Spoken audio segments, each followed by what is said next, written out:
Assalamualaikum warahmatullahi wabarakatuh. Sobahul khair, selamat pagi. Kaifa halukum? Bagaimana kabar antum semua pagi ini? Kaifa asbahtum? Bagaimana pagi kalian? Semoga kabar antum semuanya, ayah bunda, selalu dalam keadaan sehat dan selalu dalam lindungan Allah Subhanahu wa ta'ala. Toyib ya Allah, qabla an nabda darsana aw liqa'ana fi hadzal sabah hayya bina naftah bi qiraati basmalah. Bismillahirrahmanirrahim. Baik ananda saya Salihah Ibu, hari ini kita akan belajar kisah. Kalau minggu lalu kita sudah belajar kisah Nabi Adam alaihissalam, pada pekan ini kita akan mempelajari kisah Nabi Idris alaihissalam. Adapun tujuan belajar kita pada hari ini yaitu mengetahui kisah Nabi Idris, kehidupannya, dakwahnya terhadap kaumnya, dan mengambil hikmah dari kisah Nabi Idris. Rasulullah SAW pernah berkata yang diriwayatkan pada hadis riwayat Ibnu Majah, Thalabul ilmi faridotun ala kulli muslim.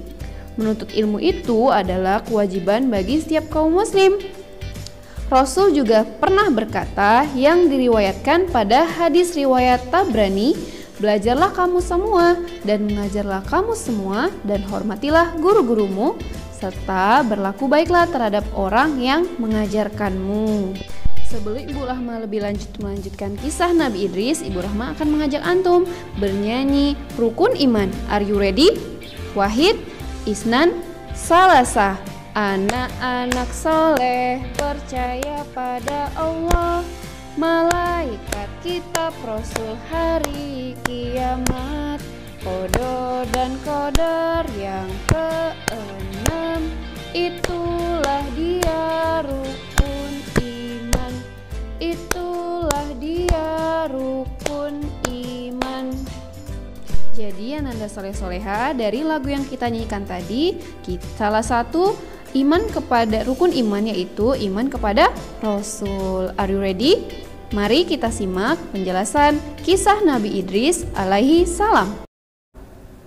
Nabi Idris alaihissalam adalah nabi kedua dan keturunan keenam dari Nabi Adam.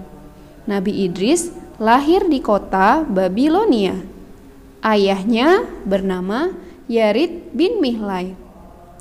Nabi Idris dikenal rajin membaca, menguasai ilmu hitung, menguasai ilmu perbintangan, dan Nabi Idris juga ahli menunggang kuda. Nabi Idris adalah orang pertama yang menulis menggunakan tinta. Sejak kecil, ia sangat rajin dan tidak pernah bosan untuk selalu belajar. Nabi Idris adalah orang pertama yang menjahit pakaiannya sebelum ia kenakan. Nabi Idris menerima wahyu dari Allah Subhanahu wa ta'ala melalui malaikat Jibril. Allah memerintahkan kepada Nabi Idris untuk mendakwahi kaum Nabi Idris. Apa sih dakwah itu, Bu Rahma? Dakwah itu artinya mengajak kaum Nabi Idris untuk menyembah Allah dan meninggalkan hal-hal yang tidak baik dan melakukan hal yang baik. Nah, pada saat itu kejahatan merajalela di mana-mana. Banyak orang yang durhaka dan tidak menjalankan ajaran yang dibawa oleh nabi sebelumnya. Nabi Idris, Allah berikan kekuatan, keberanian yang luar biasa sehingga ia mampu memberantas kekufuran pada saat itu. Oleh karena itu, kekuatan dan keberaniannya yang dimiliki oleh Nabi Idris diberi gelar Asadul Usud, yang artinya singa dari segala singa. Nabi Idris berdakwah tanpa kenal lelah. Ia selalu mengajak orang-orang untuk menyembah Allah. Namun masih ada juga yang tidak mau mengikuti dan menolak ajaran dari yang dibawa oleh Nabi Idris alaihissalam. Bahkan banyak yang mencaci maki ajaran yang dibawa oleh Nabi Idris. Suatu ketika Nabi Idris mengajak kaumnya untuk hijrah ke Mesir. Hijrah artinya berpindah tempat. Yang awalnya tadi mereka tinggal di Babilonia, mereka berpindah ke Mesir. Karena apa? Karena Nabi Idris khawatir orang-orang yang sesat yang tidak mengikuti ajaran Nabi Idris akan semakin memusuhinya. Kemudian mereka berangkat menuju Mesir. Setelah menemukan Sungai Nil dan negeri Mesir, lalu mereka tinggal di Mesir. Kemudian Nabi Idris dan para pengikutnya mulai menata kehidupan di sana.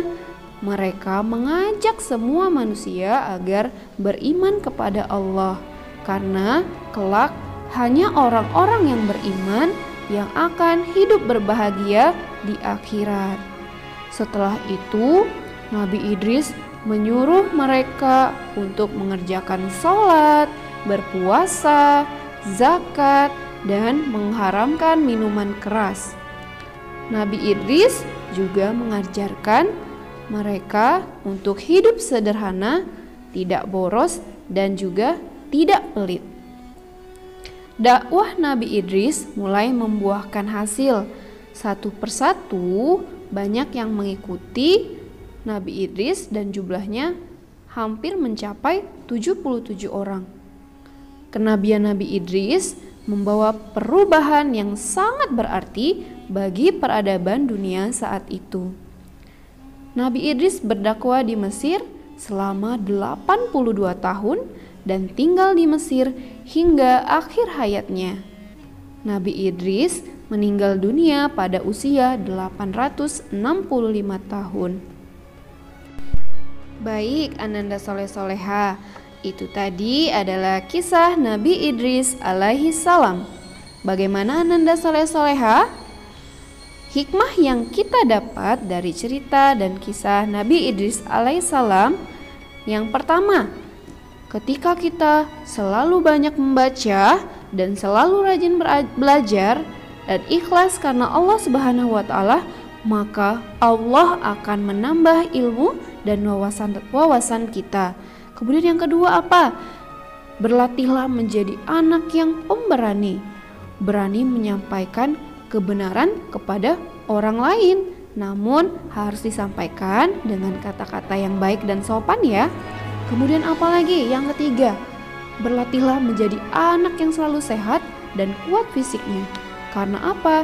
Karena Allah menyukai mukmin yang kuat dibanding mukmin yang lemah. Kemudian apa lagi yang terakhir? Jangan mudah menyerah dan putus asa saat sedang mengalami kesulitan. Karena Allah sudah berkata dalam Al-Quran, Inna ma'al usri yusra. Sesungguhnya bersama kesulitan itu ada kemudahan. Semoga Ananda Soleh-Soleha dan kita semua dapat mengambil hikmah dari kisah Nabi Idris alaihissalam dan mempraktekannya pada kehidupan kita sehari-hari. Adapun untuk latihan Ananda pada hari ini akan Ibu kirimkan melalui WA. Hal indakum soal? Apakah ada pertanyaan? Kalau ada boleh nanti dijabrikan ke Ibu Rahmayana ya. Toyib. Iza lam yajud. Toyib. Iza lam yujar soal ilahuna faqat darsana auliqa'ana fi hadzal sabah. Hayya bina nakhtatim biqiraati hamdalah alhamdulillahi rabbil alamin. Syukran ala husni ihtimam minkum. Insyaallah naltaqi ghadan. Ilal liqa. Wassalamualaikum warahmatullahi wabarakatuh.